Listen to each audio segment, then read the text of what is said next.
গতকাল একজন বলেছিলেন যে বুকের পাঠা থাকলে বাইতুল মোকাররমে সালিশ বসানোর জন্য। আমরা সেই জায়গায় বলতে চাই, আপনারা গতকালকে নিউজ মিডিয়ার মাধ্যমে দেখেছেন যে বাইতুল মোকাররমে ব্যবসায়ীদেরকে আটকিয়ে রাখা হয়েছে। এখন আপনি বলবেন যে সালিশ বসান এবং বিচারটা হলো আমার পক্ষে দিতে হবে, জোর করে আপনি বিচার নিয়ে যাবেন।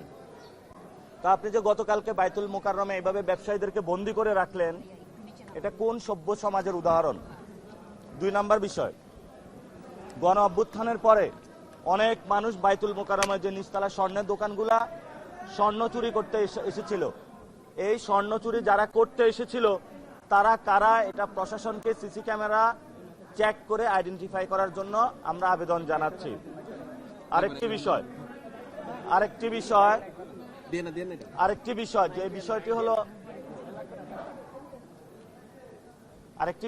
সেটা হলো যে আপনারা জানেন বিএনপির যারা নির্যাতিত ছাত্রদল এবং যুবদলের যারা নির্যাতিত নেতাকর্মী, আমরা তাদের প্রতি একটি আহ্বান জানাবো। আহ্বানটা হলো যে আপনারা যে আব্বাস নৌকা উঠছেন, এই আব্বাস নৌকা তলা ফুটা হয়ে গিয়েছে। এই আব্বাস নৌকা থেকে দ্রুত নামুন, এটা আপনাদেরকে বাঁচাইতে পারবে না। আপনারা যদি তওবা আস্তাগফিরুল্লাহ পড়ে আসেন, ইনশাআল্লাহ আমাদের দরজা খোলা আছে। চাঁদাবাজি বন্ধ করে আসলে, সন্ত্রাসী কার্যক্রম বন্ধ করে আসলে ইনশাআল্লাহ আমাদের সাথে ঐক্যবদ্ধভাবে কাজ করতে পারবেন। ঢাকা 8-এ আমি সবাইকে নিয়ে কাজ করবো ইনশাআল্লাহ। আর হাবিবুল্লাহ বাহারে যারা আমার উপরে আক্রমণ করেছে, ওরা না বুঝে আক্রমণ করেছে, আমি তাদেরকে ক্ষমা করে দিলাম। অনেকে না আমাকে হ্যারাস করতেছে, আক্রমণ করতেছে, আমি তাদের প্রতি একটা সবিনয় অনুরোধ, আমি তোমাদের ভাই, তোমরা আমার ভাই, অনেকে আমার বাবার বয়সী, তো আমি আপনাদেরকে ক্ষমা করে দিলাম। আমরা একটি সুন্দর সম্প্রীতি সমাজ গড়তে চাই, যে সমাজে আমরা কোনো হানাহানি, অপরকে মারামারি, এই কাজটা করব না ইনশাআল্লাহ। গতকালকে এক বৃদ্ধ লোক বলেছিল যে মহল্লার ছেলে আব্বাস। মহল্লার ছেলে আব্বাস হলো, মহল্লাতে কি ছেলে একটাই আব্বাস, আর কেউ নাই? এজন্য আমরা বলবো যে মহল্লার আরো অনেক ভালো ছেলে আছে, আগামীতে ধানের শীষটা তাদের দিবেন, এইসব সন্ত্রাসীদেরকে আপনারা আর দিবেন না। আর আমি বলবো আমাকে শান্তিতে কাজ করতে দিন। আমি তারেক রহমানের কাছে অনুরোধ জানাবো, এমনি অনেক সন্ত্রাসী গডফাদার নিয়ে পকেটে নিয়ে হাঁটতেছেন, বিভিন্ন জায়গায় পরিচয় করিয়ে দিচ্ছেন। আমাকে যদি ঘাটান, আমি আপনার পুরো বাংলাদেশের গডফাদার যারা আছে, সন্ত্রাসী চাঁদাবাজ যাদেরকে নমিনেশন দিয়েছেন, আমি সবার আমলনামা ইনশাল্লাহ প্রকাশ করে দিব। অনেকেরই আমলনামা আমাদের কাছে আছে। আমি আর বেশি কথা বলবো না আব্বাস ভাই সম্পর্কে, ওনার প্রচুর আমলনামা আমার কাছে আসতেছে। আমি ওনাকে একটা সুযোগ দিয়েছিলাম যে উনি দ্রুত গতিতে সংশোধন হবেন, জনগণের টাকা জনগণের কাছে ফেরত দিবেন, এবং এই যে বিভিন্ন যে পরিবহন সেক্টরে চাঁদাবাজিগুলো চলতেছে, আমার কাছে অনেকে মেসেজ পাঠিয়েছে, সায়দাবাদ টার্মিনালে কে চাঁদাবাজি করে,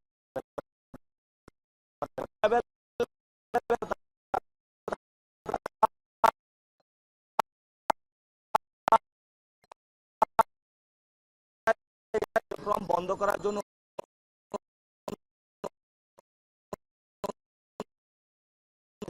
গণ অভ্যুত্থানের পরে আমরা চাই না। আমরা একটি নতুন বাংলাদেশ চাই। আমরা আগামী 5 দিন হলো ভোটার যোগ করব, অর্থাৎ একদম ক্লোজ টু ভোটারের কাছে যাব এবং ভোটারদেরকে গিয়ে এটা বলবো যে আপনারা নির্ভয়ে ভোট দিতে যাবেন ভোট কেন্দ্রে, কেউ ভয় পাবেন না। জনগণ যদি একসাথে ভোট দিতে যায়, নতুন বাংলাদেশ ইনশাল্লাহ গঠন হবে, আপনাদের ভয় পাবার কোনো কারণ নাই। এবং আমরা সাংবাদিক মহলকে আহ্বান জানাবো, আপনারা কোনো কাট নিউজ প্রচার করবেন না। এটা যারা সাংবাদিকতা করে তাদের দোষ না, এটা হাউস থেকে বাধ্য করে। আমি এক সাংবাদিকের সাথে কথা হয়েছে, ভাই আমি তো অনেক কিছু পাঠিয়েছি, নেগেটিভ ভাবে নিউজ করেছে। মন্ডলী আছেন, আপনাদের জ্ঞাতার্থে আমরা জানাতে চাই, 5 তারিখের পরে আপনারা অনেক সহনশীল আচরণ করেছেন, এখন আবার অসহনশীল আচরণ করছেন, এটা গণতন্ত্রের পথে বাধা। আমরা সবাইকে আহ্বান জানাবো, গণতন্ত্রের পথে আসুন, নতুন বাংলাদেশ গঠন করুন। সবার মধ্যে প্রতিযোগিতা হবে, জনগণ যাকে ভোট দিবে সে নির্বাচিত হবে। রায়টা আব্বাস ভাই আপনি হাতে তুলে দিবেন না, রায় জনগণকে হাতে দিন। জনগণ ভোট দিবে, আপনি গিয়ে সব ভোট দিবেন না। তুলে দিবেন কিভাবে? ভোট দিয়ে তাদের হাত থেকে অস্ত্র নামাইতে হবে, হাতে হলো চান্দাবাজির লাঠি। আপনি এটা নাম মানুষের সামনে যাতে হয় হাসান চাঁদাবাজদের সাথে নির্বাচন করে নিজের মান ইজ্জত যাচ্ছে। এই জন্য হলো আমরা সব দলকে যারা লোকাল গভর্নমেন্টে যাদেরকে নমিনেশন দিবেন, আপনারা এক এক জায়গায় উকি মারে সন্ত্রাসী কাজ, ভোটারদের ভয় দেখায়।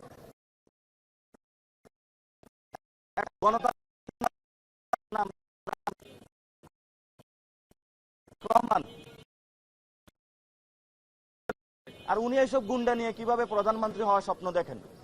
উনি কি পার্লামেন্টে কতগুলা গুন্ডা সন্ত্রাসী লয়ে ঢুকবেন? পার্লামেন্টে আমরা ট্যাক্সের টাকা থেকে গুন্ডা সন্ত্রাসী পালার জন্য? পুরো বাংলাদেশের মানুষ তারেক রহমান যে ভুল করেছে তার পাপের প্রায়শ্চিত্ত আপনারা ভোটের মাধ্যমে নিশ্চিত করবেন। দাঁড়িপাল্লা এবং শাপলাকলিতে ভোট দিবেন, তাকে লাল কার্ড দেখাবেন, যাতে আর জীবনে সাহস না করে সন্ত্রাসী, চাঁদাবাজি, দুর্নীতিবাজ, ঋণ খেলাপি, দ্বৈত নাগরিকদেরকে মনোনয়ন দেওয়ার। এই সাহস নেওয়া উচিত। জিয়া মা জিয়াউর রহমান যেভাবে পলিটিক্স করেছে, এটা আবার একটি ইতিহাসগুলা পড়া প্রয়োজন। গুন্ডামি মাস্তানি পাইছে নাকি বাংলাদেশে? আমরা এগুলা করতে দিব না ইনশাআল্লাহ। আমাদেরকে কিছু বললে বলে ছোট বাচ্চা, বেয়াদব। তো আপনি কত বড় হয়েছেন? 15 বছর তো খুঁজে পাওয়া যায় নাই। তলে তলে হলো ব্যাংক ব্যবসা করেছেন, বিভিন্ন কাজ করেছেন, ঋণ খেলাপি করেছেন। 2100 কোটি টাকা একটা ব্যাংক থেকে নিয়ে গিয়েছে। আবারই বড় জোর গলায় বলে আমি অন্য দলকে আসতে দিব না। আপনি না আসতে দেওয়ার কে? জনগণ যাকে চায় সে হবে। আমাকে যদি জনগণ না চায় আমি হব না।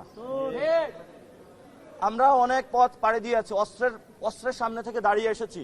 আমাদের অনেক সহযোদ্ধা মারা গিয়েছে, স্নাইপারের সামনে ছিলাম। ভয় দেখাবেন না এখানে। গুন্ডা মাস্তানি বন্ধ করুন, যথেষ্ট হয়েছে। ধন্যবাদ সকলকে।